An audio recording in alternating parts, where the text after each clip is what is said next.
On va écouter maintenant les 30 réponses de Brigitte Bardot, grâce à vous, François Bagnot.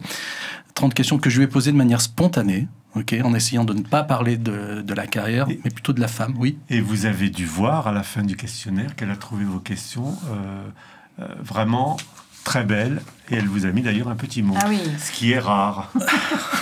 Alors Brigitte Bardot, y a-t-il un compliment que vous avez regretté de ne pas avoir fait à quelqu'un, par timidité ou par orgueil? J'ai toujours dit ce que je pensais à ceux qui le méritaient, surtout si ça me touche. Brigitte Bardot, y a-t-il un rêve que vous avez fait, adolescente ou adulte, et dont vous vous souvenez encore tant d'années après? Les vieux rêves passent, les cauchemars restent. Quelle est votre définition de la beauté? L'harmonie, la grâce et l'élégance. Quels sont les 3 objets les plus importants pour vous et dont vous ne vous séparerez jamais? Ma culotte, mon soutien-gorge et mon paquet de cigarettes. Elle fume encore, François? Oh là là, oui, c'est un drame, moi je trouve. Elle fume cigarette sur cigarette. Y a-t-il un objet qui était dans votre chambre d'enfant ou d'adolescente et qui est encore chez vous aujourd'hui? Oui, un portrait de ma petite Vierge qu'on m'a offert le jour de ma communion solennelle. Petit aparté, et Dieu créa la femme, mais la femme a réinventé la Vierge. C'est fou comme Bardot et Delon parlent de religion. Delon, oui, je l'ai découvert au moment de son décès. Mais Brigitte, c'est vrai que ça fait longtemps qu'elle a une vénération pour la Vierge Marie, puisqu'elle a fait construire une chapelle, Notre-Dame de la Garrigue, dans sa propriété de la Garrigue, à Saint-Tropez. Brigitte Bardot, qui ou quoi étiez-vous dans une vie antérieure? Rien. Moi, je ne m'attendais pas à cette réponse. Y a-t-il dans le monde un lieu inattendu, même inconnu, voire perdu, où vous vous êtes dit au bout de quelques secondes « Je me sens chez moi ». Non, je m'apprivoise difficilement à tout changement de décor. Qu'y a-t-il actuellement sur votre table de nuit? Un sacré bordel. Un téléphone, une radio, plein de livres, une photo de ma chienne Nana, un miroir, 2 photos de mes chiens disparus, un réveil, un ours en peluche, mes médicaments, une lime à ongles, un stylo et 2 ratons laveurs pour finir comme Prévert. En quoi Michel Rocard était-il un homme politique différent des autres? Parce qu'il répondait à mes courriers. Y a-t-il une chanson ou une musique que vous aimez fredonner? Non, je ne fredonne pas, mais j'aimerais entendre fredonner plutôt que rouspéter. Rudyard Kipling a écrit en 1910 un poème « Tu seras un homme, mon fils », où il passait en revue les éléments importants pour être un homme. Si vous deviez faire la même chose pour une femme, quels éléments, conseils, expériences lui donneriez-vous? Je serais bien incapable de conseiller. Chacun doit faire son expérience par lui-même. Êtes-vous déjà allé vous confesser dans un confessionnal? Oui, il y a longtemps. Quels sont les 2 traits principaux de la personnalité de votre mère que vous avez toujours aujourd'hui et de votre père? Maman m'a légué son acuité à voir les choses, sa détermination, son goût pour la beauté, l'harmonie, sa rapidité d'esprit, son sens de la répartie, la profondeur de ses sentiments.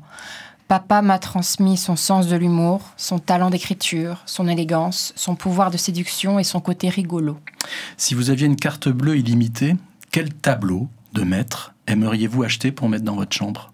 La naissance de Vénus de Botticelli. Avec le recul, pensez-vous qu'un élément déterminant aurait pu vous faire continuer le cinéma ou le reprendre après 1973? Non, jamais. Que pensez-vous de cette remarque de l'acteur Kevin Costner? Je comprends pourquoi on me paye autant. La moitié, c'est pour mon travail, et l'autre moitié, c'est pour me faire oublier que je n'aurai plus jamais de vie privée. Cette phrase de Costner est unique et tellement vraie, c'est génial.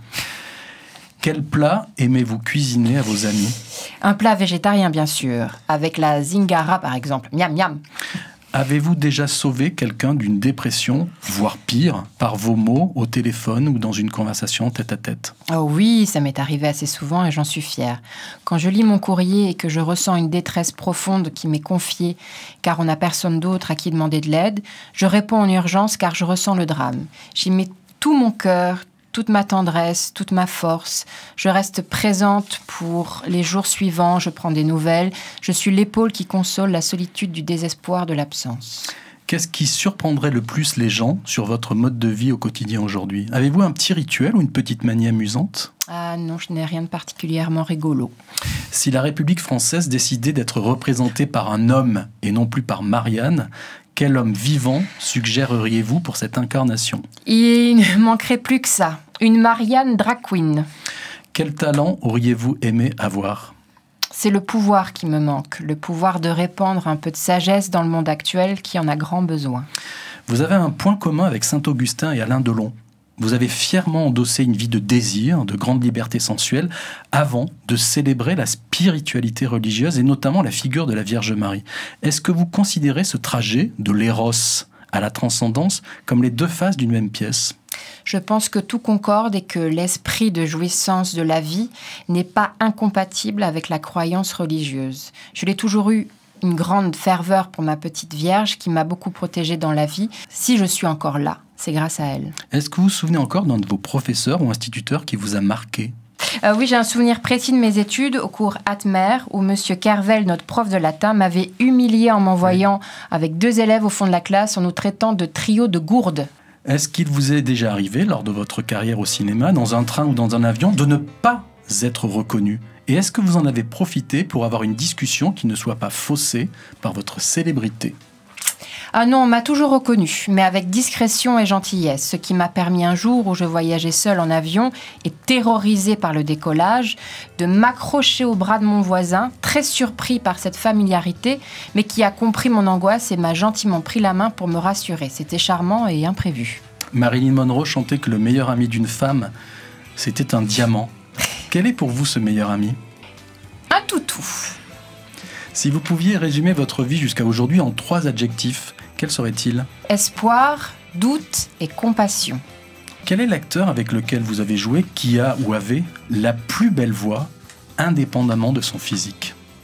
Jean-Louis Trintignant. Beaucoup de comédiens ont atteint un plus haut degré de notoriété en incarnant un personnage historique. Pensons à Marion Cotillard pour Piaf, Pierre Ninet pour Saint-Laurent. Vous, si vous pouviez remonter dans le temps, quel est le personnage historique que vous auriez aimé incarner ? Aucun spécialement, j'ai horreur des déguisements. Pourquoi n'avoir pas continué à faire du théâtre comme Mathilde Bisson ? Oh là là. En 1953, j'ai joué l'invitation au château de Jean Anouilh, au théâtre de l'Atelier, ça m'a suffi. Avez-vous déjà parcouru de nombreux kilomètres uniquement pour vous recueillir sur la tombe de quelqu'un que vous admiriez ? Quelqu'un que j'aimais, oui. Merci beaucoup Mathilde Bisson d'avoir incarné les réponses de Brigitte Bardot, et merci beaucoup à vous François Bagnot pour être venu sur le plateau du Vrai Monde. C'est moi qui vous remercie. Votre livre Inoubliable bébé, qui est sorti il y a quelques jours, et je rappelle que c'est aujourd'hui qu'elle a 90 ans. Oui.